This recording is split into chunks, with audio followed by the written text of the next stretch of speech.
భారతదేశంలో ఒక ప్రధానమైన సమస్య అగ్రికల్చరల్ రెసిడ్యూ, పంట వ్యర్థాలు కావచ్చు, లేదా ఆర్గానిక్ వేస్ట్ కావచ్చు.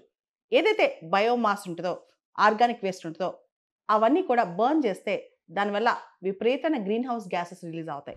విపరీతమైన కార్బన్ డైఆక్సైడ్ రిలీజ్ అవుద్ది. దీనివల్ల క్లైమేట్ చేంజ్కి, వాతావరణ మార్పుకి మనం కంట్రిబ్యూట్ చేసిన వాళ్ళం అవుతాం. మనందరూ తెలుసు, ఢిల్లీ చుట్టుపక్కల రాష్ట్రాల్లో ఏదైతే స్టబుల్ బర్నింగ్ ఉందో, అంటే పంట పండి అయిపోయిన తర్వాత ఆ రెసిడ్యూ మొత్తం బర్నింగ్ ఉందో, దానివల్లే ఢిల్లీలో ఎయిర్ పొల్యూషన్ పెరుగుతుందని కూడా అంటున్నారు. అంతేకాదు, దేశవ్యాప్తంగా కూడా ఈ వ్యర్థాలు ఏదైతే ఉన్నాయో, వ్యవసాయం నుంచి కానీ, ఆర్గానిక్ వేస్ట్ కానీ, ఇవన్నీ బర్న్ చేయటం వల్ల విపరీతమైన కార్బన్ డైఆక్సైడ్ రిలీజ్ అవుద్దనమాట. మనకు తెలుసు, ఏది బర్న్ చేసినా సరే, ఏది నిప్పంటించినా కంబషన్ ప్రాసెస్లో ఆక్సిజన్తో రియాక్ట్ అయ్యి కార్బన్ డైఆక్సైడ్ రిలీజ్ అవుద్ది.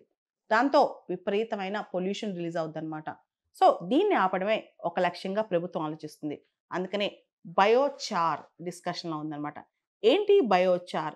ఇది సేమ్ అగ్రికల్చర్ రెసిడ్యూ కావచ్చు, ఆర్గానిక్ వేస్ట్ కావచ్చు, ఏదైతే బయోమాస్ ఉందో, చెట్లు పుట్టలు ఏదైతే ఎండిపోయి పడిపోయినాయో, పంట రెసిడ్యూ ఉందో, ఏదైనా సరే దాన్ని పైరాలసిస్ అనే ప్రాసెస్ ద్వారా బర్న్ చేస్తారు. దీనివల్ల కార్బన్ డైఆక్సైడ్ అనేది చాలా తక్కువ ప్రొడ్యూస్ అవుద్దన్నమాట. అంటే బర్నింగ్ ఆర్గానిక్ వేస్ట్ అట్ లో ఆక్సిజన్ లెవెల్స్, ఇదే పైరాలసిస్. ఏదైతే చాలా లో ఆక్సిజన్ లెవెల్స్లో ఆర్గానిక్ వేస్ట్ని బర్న్ చేస్తే దాన్ని పైరాలసిస్ అంటారనమాట. దీనివల్ల అట్మాస్ఫియర్లోకి కార్బన్ డైఆక్సైడ్ అనేది రిలీజ్ అవుదన్నమాట. భారతదేశంలో 600 అంటే 600 million metric tons of agriculture residue, అంటే వ్యవసాయం పంటల నుంచి వ్యర్థాలు రిలీజ్ అవుతాయి అనమాట. దాదాపు 600 మిలియన్ మెట్రిక్ టన్స్. అదేవిధంగా మన దేశంలో 60 million tons, 60 million tons of municipal waste అనేది రిలీజ్ అవుద్ది. దీన్ని కనుక మామూలుగా బర్న్ చేస్తే అదొక అన్సైంటిఫిక్ బర్నింగ్ అవుద్దనమాట. దీనివల్ల methane, nitrous oxide, carbon dioxide ఇవన్నీ రిలీజ్ అవుతాయి. అదే సైంటిఫిక్గా బర్న్ చేస్తే కనుక, మనం ప్రాపర్గా పైరాలసిస్ అనే టెక్నాలజీ ద్వారా బర్న్ చేస్తే కనుక బయోచార్, అంటే బూడిద అనమాట, నల్లగా బూడిద ఉంటుంది కదా, అలా ప్రొడ్యూస్ అవుద్ది.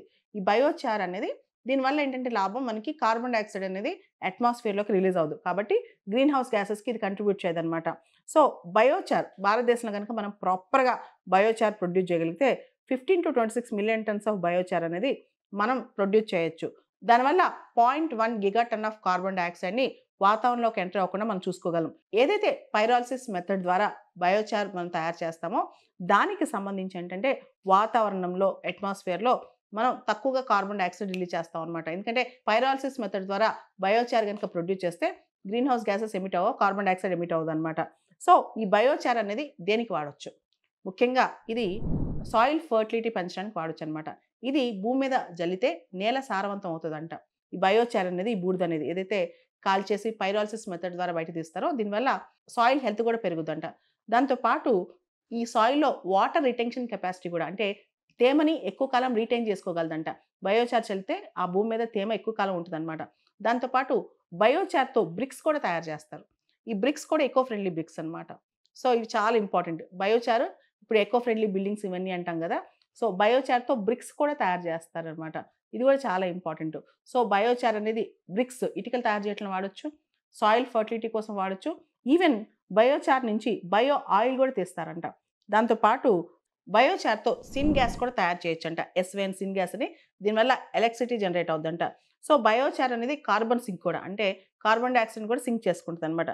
కాబట్టి బయోచార్ ప్రొడక్షన్ మీద భారతదేశం దృష్టి పెట్టాలి. ఎందుకంటే భారతదేశంలో విపరీతమైన ఆర్గానిక్ వేస్ట్ వస్తుంది, అగ్రికల్చర్ రెసిడ్యూ వస్తుంది. కాబట్టి దీన్ని పైరాలసిస్ మెథడ్ ద్వారా మనం బయోచార్ తయారు చేస్తే దానివల్ల వాతావరణంలో మనం క్లైమేట్ చేంజ్ తగ్గించడానికి సపోర్ట్ చేసిన వాళ్ళు అవుతాం. అదేవిధంగా బయోచార్ని అనేక టెక్నాలజీస్లో మనం వాడుకోవచ్చు అనమాట. అయితే బయోచార్ని ప్రొడ్యూస్ చేయడం, ఈ పైరాలసిస్ టెక్నిక్ అనేది చాలా కాస్ట్లీ. దీని మెషిన్స్ ఇవన్నీ కూడా కాస్ట్లీ ఉంటాయి అనమాట.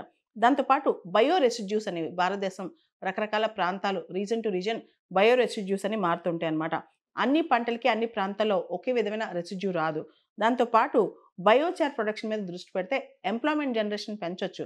కానీ దీనికి చాలా టెక్నిక్స్, టెక్నాలజీ అవసరం అని అంటున్నారు.